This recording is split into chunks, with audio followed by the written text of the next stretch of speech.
Kita lanjutkan, menyambung pertanyaan dari Bung Kodari tadi. Pak Anies, PKS ini kalau misalkan jadi partai yang penguasa, mau apa sih Pak sebenarnya? Apa yang bisa dibuat untuk bangsa ini? Kan ini pertanyaannya agak mendahului. Tadi Anda tanya saya, jalan menuju kekuasaan aja susah benar gitu kan. Untuk menang ini susah, untuk mencapai target susah. Sekarang Anda tanya saya, nanti kalau berkuasa bagaimana itu? Satu kesatuan itu Pak. Tujuannya akhirnya adalah Asumsinya berkuasanya. Asumsinya badai sudah berlalu. Asumsinya seperti itu. Jadi saya pikir begini, siapapun yang memimpin Indonesia ke depan harus mendefinisikan terlebih dahulu satu pertanyaan. Tahapan sejarah Indonesia sekarang ini ada di mana?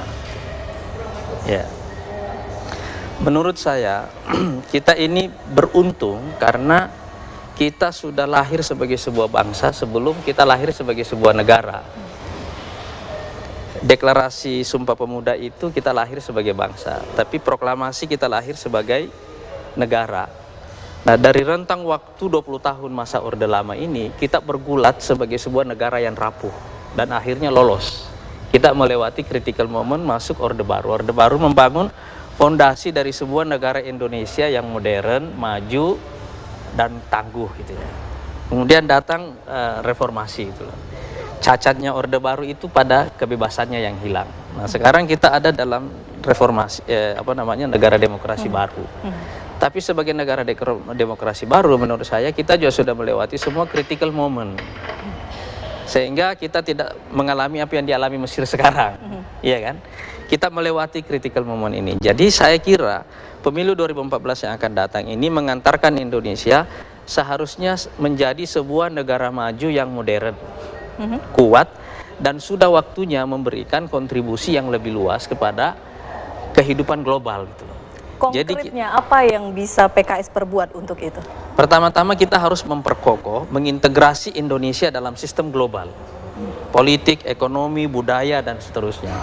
Yang kedua, mendapatkan positioning dalam konteks global itu untuk bisa memberi lebih luas dalam konteks kemanusiaan, ekonomi, dan seterusnya itu. Tetapi proses mengintegrasikan Indonesia dalam sistem global ini harus benar-benar diseriuskan karena saya kira ke depan kita akan berhadapan dengan munculnya satu fenomena baru yang ingin saya sebut sebagai munculnya fenomena negara jaringan.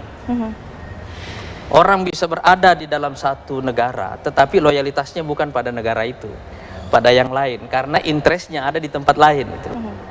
Jadi akan muncul satu pola-pola baru dalam skala global nanti yang bisa membuat negara tetap punya otoritas, tapi bisa kehilangan kapasitas. Oke, baik. Ya kan? Jadi maksud saya orang ini harus bisa membawa Indonesia ke sini dulu. Oke. Dan menurut Anda akan menjadi orang tersebut? Bisa membawa Indonesia menjadi arah yang seperti Anda sampaikan? Saya tidak mengatakan begitu. Tanya aja langsung, mau ikut konvensi Partai Demokrat nggak? Atau berkonvensi sendiri. Pertanyaannya sebenarnya Anda berminat tidak sih untuk juga maju sebagai calon presiden? Saya mau jadi calon presiden. Yang ada di kepala saya sekarang ini bagaimana memenangkan PKS dulu. Oh iya. Bisa mencapai target yang sudah ditetapkan. Kayak Jokowi aja ditanya, gimana mau calon presiden? Nggak mikir, saya Jakarta aja. Sekarang gitu kan mikirnya PKS aja. PKS dulu. Kan Anda tadi bilang, kan saya ini kan seperti menegakkan benang basah. Sekarang saya lagi mikir gimana caranya menegakkan benang basah ini. Oke, baik. Nanti kita mau ngobrol lagi masalah pencapresan ini Pak, karena sejumlah partai politik sudah berani mengatakan ini loh calon presiden saya. Bagaimana dengan Partai Keadilan Sejahtera? Sudah berani belum Pak mengatakan itu? Tapi Pak, kembali kita harus jeda Pak ya. Tapi nanti kita berbincang lagi, lebih detail lagi di Apa Kabar Indonesia Malam sesaat lagi pemirsa.